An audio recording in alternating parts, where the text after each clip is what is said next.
हुए थे। मतलब बेसिकली हमने cyber int, human int, psychological int तीनों चीज का परफेक्ट यूज किया। क्योंकि हमारे लिए सबसे पहली प्रायोरिटी थी कि बच्चे को सेफ रखना, उसके बाद ही कोई चीज आती है। मतलब ठीक है, अगर क्रिमिनल छूट भी जाए तो उसको हम बाद में भी पकड़ सकते हैं।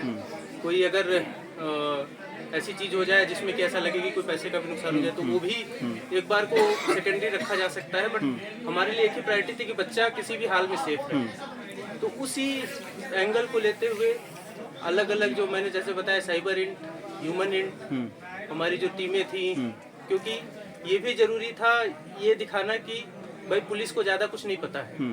क्योंकि ये डर भी रहता है कहीं ना कहीं कि ऐसा लगे कि पुलिस को पता चल गया तो वो और दूर भाग जाए या और बचने की कोशिश करें। तो हमारी टीमें भी जैसे आप देख रहे हैं बिल्कुल सिविल ड्रेस में घूम रहे हैं। बिल्कुल ये भी सिविल ड्रेस में, बाकी टीमें भी 100% सिविल ड्रेस में ही घूम रही थी।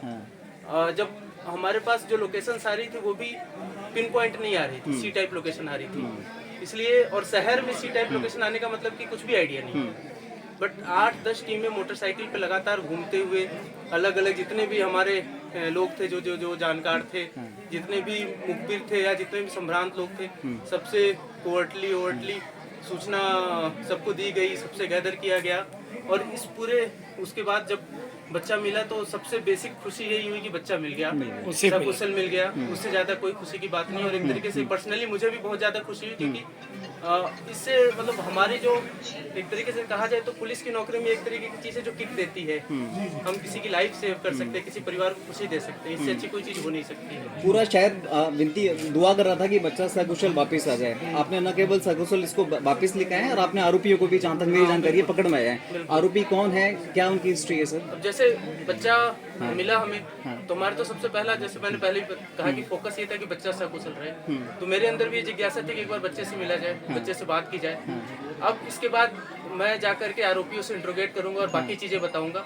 बट प्रथम दृष्टया ऐसा लगता है कि उन्होंने प्लान करके बच्चे को किडनैप किया, मोस्ट प्रॉब्ली रैंसम के लिए। कितने लोग वो से पकड़े हुए हैं उसमें? 2 लोग।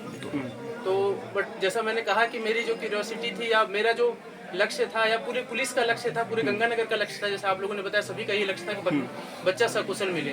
तो बच्चा मिलने के बाद मेरे भी ये था कि बच्चे से मिला जाए, बच्चे से बात की जाए, परिवार वालों से बात की जाए। इसके बाद मैं जाऊंगा, उनसे इंट्रोगेट करूंगा और उसके बाद जो फाइनल डिटेल्स, एग्जैक्ट डिटेल्स है वो तब मैं शेयर करूंगा। केवल रैंसम के लिए ही ये किडनैपिंग की गई थी या कोई अदर रीजन भी सामने है अभी तक as a prima facie? Prima facie तो अभी तक यही बात सामने आई है। बट अब मैं यहाँ से जाकर के उनसे इंट्रोगेट करूंगा, मेरी पूरी पुलिस टीम जो है उनसे इंट्रोगेट करेगी। क्योंकि जो फर्स्ट फेज था, जो मोस्ट इंपॉर्टेंट चीज़ थी, वो हमने कवर कर लिया। अब सेकंड है कि हम उसके तह तक जाएंगे कि अगर रैंसम नहीं था, कोई और चीज़ थी तो क्या थी। क्योंकि कई बार ऐसा होता है कि कोई और कारण हो और उसको छुपाने के लिए कोई चीज़ कही जाए। तो हम ये सुनिश्चित करेंगे कि जो भी कारण है उसको सामने लाएंगे। आरोपी बच्चे या बच्चे की फैमिली से परिचित थे? ये सभी इंट्रोगेशन करने में पता चलेगा, इन्वेस्टिगेशन में पता चलेगा। जैसा मैं कह रहा हूँ कि हो सकता है कि रैंसम एक बस दिखावा हो, एक्चुअल रीजन कुछ और हो। ठीक है। तो जो भी रीजन होगा उस तक हम तह तक अवश्य पहुंचेंगे। ठीक है, थैंक यू। कहाँ से